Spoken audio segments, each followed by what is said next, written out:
तर विद्यार्थ्यांना इकडे स्पेशल आणि फ्रेश या सुपर क्लासमध्ये सर्वांचेच रोजच्यासारखेच मनापासून स्वागत आहे. सुपर क्लासमध्ये आज देखील आपण मुंबई उच्च न्यायालय भरतीसाठी स्पेशल असलेले जनरल नॉलेज पाहणार आहोत, कव्हर करणार आहोत. सर्वांनीच या सुपर क्लासला काय करायचं आहे, सुरूपासून शेवटपर्यंत नक्कीच पाहायचं आहे.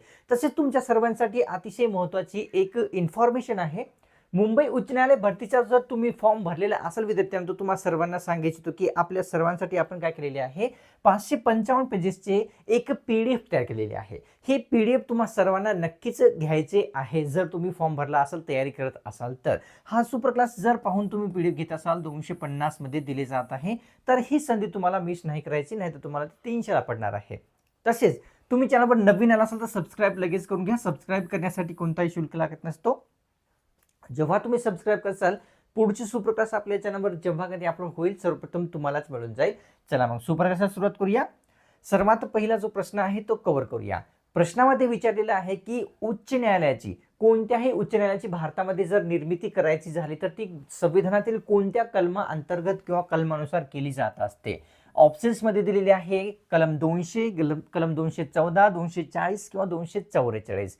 ऑप्शन्स मध्ये विद्यार्थ्यांनो योग्य राहील आपल्यासमोर 2 कलम 214. यानुसार जे आहे संविधानानुसार विद्यार्थ्यांनो उच्च न्यायालयाची निर्मिती केली जात असते.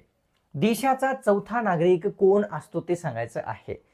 पहिला नाही, दुसरा नाही, तिसरा नाही, चौथा नागरिक विचारलेला आहे. देशाचा कोण असतो. ऑप्शन्स मध्ये दिलेले आहे राज्यपाल, राष्ट्रपती, उपराष्ट्रपती किंवा पंतप्रधान.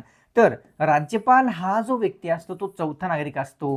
कोण असतो तर हे फर्स्ट असतो, आणि हा दुसरा नागरिक असतो, आणि हा तिसरा नागरिक असतो. सर्व डिटेल आपल्याला या ठिकाणी दिलेली आहे. पाहूया प्रश्न या ठिकाणी तिसरा. तर विचारलेले की भारतातील सर्वात मोठी द्वीपकल्पीय नदी कोणती आहे. सर्वात मोठी द्वीपकल्पीय गोदावरी, गंगा, यमुना किंवा सरस्वती. तर या ठिकाणी गोदावरी ही जी नदी आहे त्यानं सर्वात मोठी द्वीपकल्पीय नदी असलेली सर्वांना दिसते. प्रश्न चौथा कव्हर करूया. तर विचारलेला की वारणेचा वाघ ही कादंबरीचे लेखक जे आहे, या कादंबरीचे लेखक जे आहे ते कोण आहेत. कादंबरी लक्षात घ्या, वारणेचा वाघ आहे. अण्णाभाऊ साठे, पंडित नेहरू, महर्षी कर्वे किंवा लोकमान्य टिळक.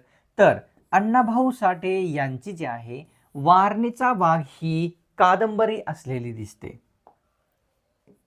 प्रश्न चौथा कव्हर करूया. महाराष्ट्रामध्ये सर्वाधिक काळ मुख्यमंत्री पदावर राहणारे कोण आहेत ते सांगायचं आहे. ते कोणते मुख्यमंत्री आहेत ज्यांनी सर्वाधिक काळ मुख्यमंत्री पद जे आहे म्हणजेच भूषवलेले आहे. ठीक आहे. तर यशवंतराव चव्हाण, वसंतराव नाईक, शरद पवार किंवा देवेंद्र फडणवीस. तर ऑप्शन्स मध्ये योग्य राहील विद्यार्थ्यांनो 2 वसंतराव नाईक यांनी जे आहे सर्वात जास्त काळ जे आहे आपल्या राज्याचे मुख्यमंत्री पद स्वीकारलेले. तर पुढीलपैकी कोणत्या युद्धानंतर सम्राट अशोक यांनी युद्धाचा त्याग केलेला आहे आणि बौद्ध धर्म स्वीकारलेला आहे ते विचारलेला आहे. तो कोणता युद्ध आहे. तर ऑप्शन्स मध्ये दिलेली आहे प्लासी, पानिपत, कलिंग किंवा कुरुक्षेत्र. तर या ठिकाणी कलिंग युद्धानंतर सम्राट अशोक यांनी जे आहे युद्धाचा त्याग करून बौद्ध धर्म स्वीकारलेला. प्रश्न सातवा. तर महाराष्ट्रात सर्वात जास्त समुद्र किनारा कोणत्या जिल्ह्याला लाभलेला आहे ते सांगायचं आहे. तो जिल्हा कोणता आहे ज्याला सर्वात जास्त समुद्र किनारा लाभलेला. रत्नागिरी, रायगड, मुंबई उपनगर किंवा सिंधुदुर्ग. तर या ठिकाणी रत्नागिरी हा जिल्हा असा जिल्हा आहे ज्याला सर्वात जास्त समुद्र किनारा लाभलेला दिसतो. प्रश्न कव्हर करूया आठवा. संविधान सभेमध्ये प्रत्येकी एक जागा मिळवणारे किती पक्ष होते. प्रत्येकी एक जागा मिळवणारे संविधान सभेमध्ये किती होते. 5, 7, 8 किंवा 10. तर एकूण 7 पक्षाला संविधान सभेमध्ये प्रत्येकी एक जागा प्राप्त झालेली होती, हे लक्षात घ्यायचं आहे. प्रश्न 9व्या क्रमांकाचा. तर भारतातील 4थ्या क्रमांकाचा सर्वात मोठा समुदाय जो आहे तो कितवा कोणता आहे ते सांगायचं आहे. पहिला नाही, दुसरा नाही, चौथा विचारलेला. ख्रिश्चन, हिंदू, बौद्ध किंवा शीख. तर शीख समुदाय विद्यार्थ्यांनो 4थ्या क्रमांकाचा या ठिकाणी सर्वात मोठा समुदाय आहे. प्रश्न 10वा. भारतीय राज्यघटनेमध्ये मूलभूत अधिकारांची संख्या जी आहे ती किती आहे ते विचारलेलं आहे. मूलभूत अधिकारांची संख्या 5, 6, 7 किंवा 4. तर या प्रश्नाचं विद्यार्थ्यांना तुम्हाला एक कमेंट करून सांगायचं आहे. एक प्रश्न मी तुम्हाला विचारलेला आहे. नसल येत तर तुम्ही उद्याचा सुपर क्लास पाहून त्याचं उत्तर जाणून घेऊ शकता. नाहीतर तेवढा वेळ नाही करायचा असला तर तुम्ही गुगल पण करू शकता. खालीलपैकी कोणते एक इनपुट डिव्हाइस नाही ते सांगायचं आहे.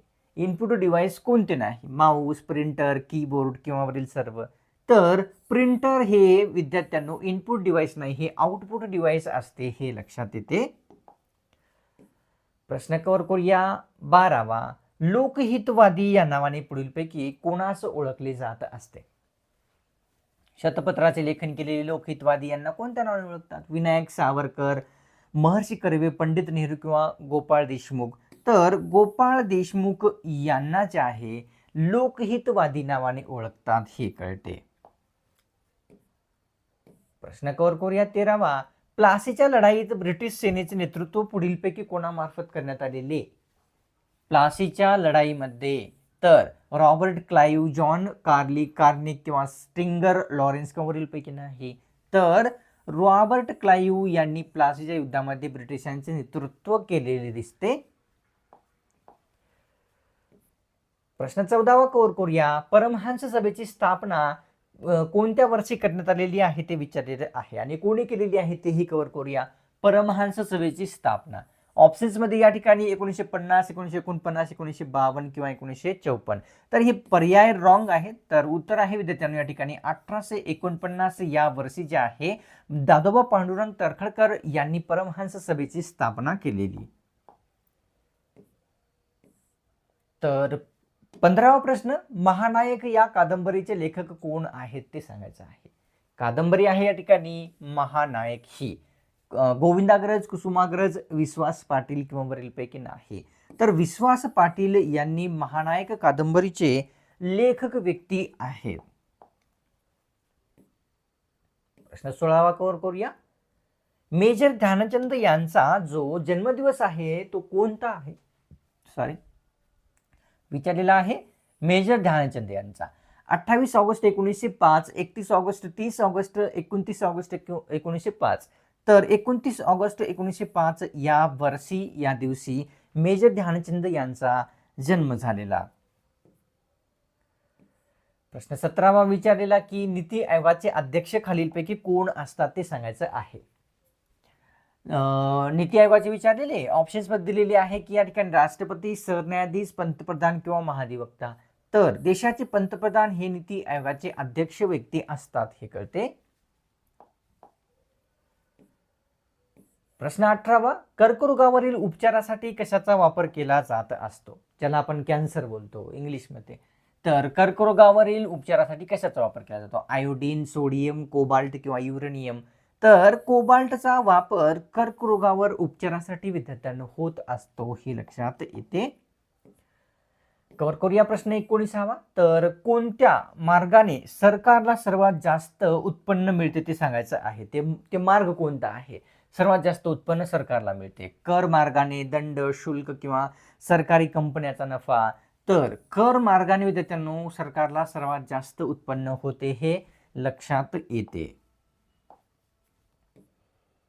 प्रश्न 20वा. महाराष्ट्रातील 3ऱ्या क्रमांकाचे सर्वोच्च शिखर कोणते आहे? पहिल्याने, दुसऱ्याने, 3ऱ्या क्रमांकाचे डायरेक्ट आपल्याला सांगायचं आहे. तर महाबळेश्वर, साल्हेर, मुल्हेर किंवा कळसुबाईचे शिखर. तर 3ऱ्या क्रमांकाची विचारलेली आहे. तर महाबळेश्वर हे 3ऱ्या क्रमांकाचे आहे, 2ऱ्या क्रमांकाचे साल्हेर आहे आणि 3ऱ्या क्रमांकाचे कळसुबाईचे शिखर आहे हे आपल्याला कळते.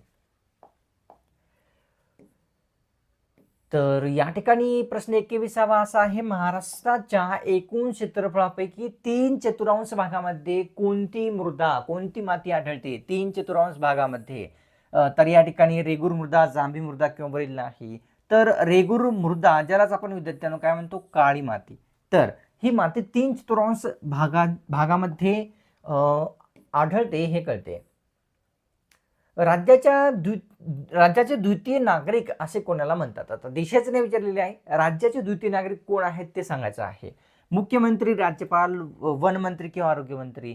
तर या ठिकाणी मुख्यमंत्री हे जे असतात राज्याचे दुसरे नागरिक असतात. पहिले जर राज्याचे कोण असतात तर राज्यपाल असतात हे लक्षात येते. प्रश्न 23वा. हिंदू हृदय सम्राट खालीलपैकी कोणास म्हणतात ते सांगायचं आहे. हिंदू हृदय सम्राट असा उल्लेख कोणाचा केला जात असतो? उद्धव ठाकरे, राज ठाकरे, बाळासाहेब ठाकरे किंवा वरील नाही. तर बाळासाहेब ठाकरे यांचा उल्लेख जो आहे हिंदू हृदय सम्राट असा जो आहे तो केला जातो. खालीलपैकी कोणकोणते हे थंड हवेचे ठिकाणे आहेत ते सांगायचं आहे. सोपा प्रश्न आहे, पर्याय वाचतात तुम्हाला उत्तर कळत असेल. थंड हवेचे ठिकाण दिलेल्या पर्यायापैकी कोणकोणते आहेत? लोणावळा, चिखलदरा, महाबळेश्वर किंवा वरीलपैकी सर्व. तर ऑप्शन्स मध्ये 4 योग्य राहील. महाबळेश्वर, लोणावळा, चिखलदरा, लोणावळा हे सर्व जे आहेत थंड हवेचे ठिकाण असलेले दिसतात. इन्सुलिनची निर्मिती शरीरामध्ये कोणत्या भागात किंवा कोणत्या ठिकाणी होते ते सांगायचं आहे. इन्सुलिनची निर्मिती कशात होत असते? स्वादुपिंड, यकृत, फुफ्फुस किंवा मूत्रपिंड. तर स्वादुपिंडामध्ये विद्यार्थ्यांनो शरीरामध्ये इन्सुलिनची निर्मिती होत असते किंवा त्यामार्फत केली जात असते. प्रश्न 26वा, कोणत्या उच्च न्यायालयाच्या नियंत्रणाखाली तब्बल 4 राज्य आहेत ते सांगायचं आहे. कोणत्या उच्च न्यायालयाअंतर्गत 4 राज्य आहेत? गंगटोक, मुंबई, गुवाहाटी किंवा चंदीगड. तर गुवाहाटी या उच्च न्यायालयाअंतर्गत विद्यार्थ्यांनो किती राज्यांना न्याय दिला जातो? 4 राज्यांना दिला जात असतो विद्यार्थ्यांनो. तर पहिला आहे या ठिकाणी कोणता? तर अरुणाचल प्रदेश आहे. अरुणाचल प्रदेश आपण कव्हर केलेलाच आहे हा प्रश्न. तसेच दुसरा आहे विद्यार्थ्यांनो नागालँड आणि त्याच्यानंतर आहे मिझोरम आणि आणखी एक आहे, तर तुम्ही ते पाहून घ्या कोणता आहे ते. चला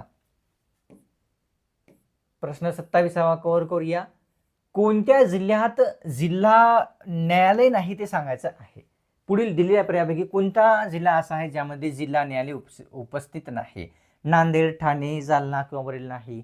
तर म्हणजेच काय, सर्व ठिकाणी जिल्हा न्यायालय आहे. जालना, ठाणे, नांदेड सर्व ठिकाणी जिल्हा न्यायालय उपस्थित आहेत हे कळते. प्रश्न या ठिकाणी 28वा, मुलींसाठी सर्वात पहिली शाळा कोणी सुरू केलेली? कोणामार्फत सर्वात पहिली शाळा मुलींसाठी सुरुवात झालेली? तर डॉक्टर बाबासाहेब आंबेडकर यांच्यामार्फत, महर्षी कर्वे, महात्मा फुले किंवा लोकमान्य टिळक. तर महात्मा फुले यांच्या मार्फत जे आहे किंवा यांनी जे आहे मुलींसाठी सर्वप्रथम शाळा जी आहे सुरू केलेली दिसते. कव्हर करूया प्रश्न या ठिकाणी 29वा, घटक राज्याच्या सीमा बदलण्याचा जो अधिकार आहे पुढीलपैकी कोणाकडे असतो? म्हणजे राज्याची सीमा कमी करणे, जास्त करणे त्या अधिकार दिलेला आहे संविधानाने. कोणाकडे असतो? राज्य सरकार, संसद, राष्ट्रपती किंवा केंद्र सरकार. तर संसदेकडे विद्यार्थ्यांनो, म्हणजे संसदेकडे म्हणलं तरी केंद्र सरकारकडे काय असते? तर या ठिकाणी घटक राज्याची सीमा बदलणे किंवा कमी किंवा जास्त करणे याचा अधिकार असतो. प्रश्न 30वा, देशाच्या राष्ट्रपतीचा प्रमुख सल्लागार कोण असतो? तर प्रमुख सल्ला कोणता राष्ट्रपती यांना? तर पंतप्रधान, राष्ट्रपती, मुख्यमंत्री किंवा राज्यपाल. तर व्यक्ती आहेत विद्यार्थ्यांनो पंतप्रधान, जे की राष्ट्रपतींना प्रमुख सल्ला देत असतात हे कळते. आता विद्यार्थ्यांनो या ठिकाणी तुम्हाला सुपर क्लासमध्ये सोडून जाण्यापूर्वी सांगू इच्छितो, पुन्हा एकदा रिमाइंडर देऊ इच्छितो, मुंबई उच्च न्यायालय भरतीसाठी अतिशय स्पेशल असलेले 555 पेजेसचे आपण PDF तयार केलेली आहे. PDF तुम्ही नक्कीच घ्यायचे आहे जर फॉर्म भरला असेल तर. हा सुपर क्लास पाहून घेत असाल 250 मध्ये दिले जात आहे. आणि जो हे विद्यार्थी आहे त्यांनी PDF घेण्यासाठी या नंबरवर आपल्याला कॉल नाही करायचा आहे, व्हॉट्सअप करण्याची रिक्वेस्ट आहे. तुम्ही चॅनलवर नवीन आला असाल लगेच चॅनलला सबस्क्राईब करून घ्या. सबस्क्राईब करणे एकदम फ्री असते. सबस्क्राईब केल्याने काय होईल की तुम्हालाच सर्वप्रथम सुपर क्लास पुढचा जेव्हा अपलोड होईल मिळून जाईल. आणि सुपर क्लासला एक लाईक करून तुमच्यातर्फे थोडासा प्रोत्साहन पण नक्कीच द्यायचा असतो, तर लगेच करून घ्या. चला मग भेटूया पुढच्या एका नव्या स्पेशल आणि फ्रेश सुपर क्लासमध्ये.